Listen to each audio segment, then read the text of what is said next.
He was just a tired single dad heading home, until he heard a little boy ask his mom one question.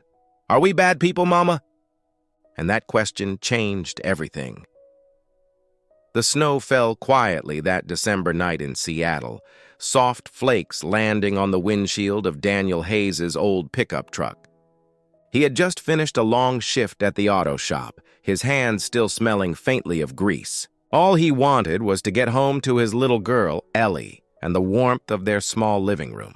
But fate had other plans.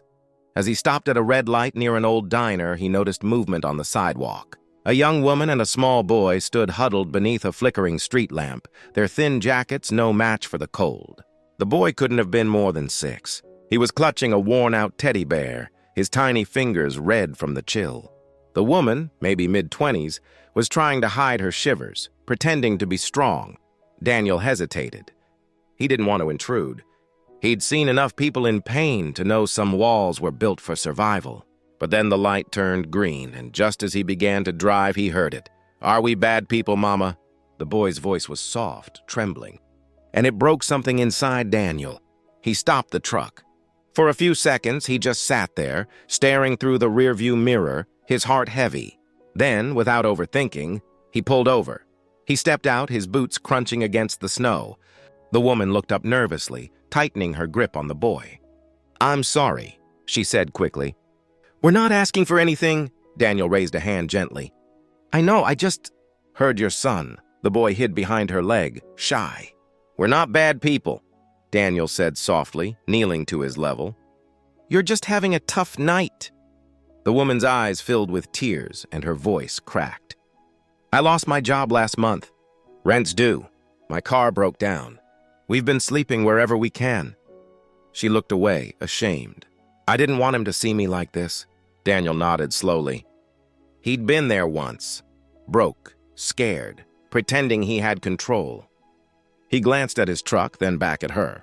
"There's a diner around the corner, come on. Let me get you both something warm." She hesitated, pride warring with desperation. But the boy tugged her sleeve. "Please, Mama, I'm hungry." That was it. Inside the diner, warmth wrapped around them like a blanket. The boy devoured a plate of pancakes as Daniel sipped coffee across the booth. The woman introduced herself quietly. "I'm Grace," she said. "And this is Noah." Daniel smiled. "I'm Daniel, single dad to an 8-year-old tornado named Ellie." Grace laughed softly, the first genuine smile he'd seen from her. "You're kind," she said. "You didn't have to stop." "Neither did life when it broke me," Daniel replied. "But someone did once, for me, so I'm just passing it on." The boy looked up, syrup on his chin. "You fixed cars, right?" Daniel nodded. "Our car doesn't work anymore," Noah said. "It's outside the gas station." "Maybe it's tired," Grace flushed. "Don't worry about it. We'll figure it out." Daniel smiled faintly. "Let me take a look tomorrow." No charge. The next morning, Daniel kept his word. Her car was worse than expected, but he didn't tell her that.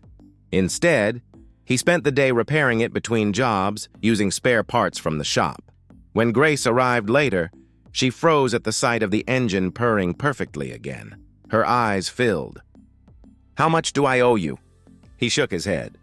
"Just promise me you'll never let your boy think he's a bad person again." She covered her mouth, tears spilling freely. "You don't even know us," Daniel smiled. "I don't have to.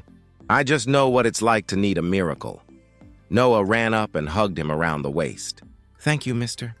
And for the first time in years, Daniel felt something shift inside him. A quiet peace. Like he'd just repaid a kindness life once gave him long ago.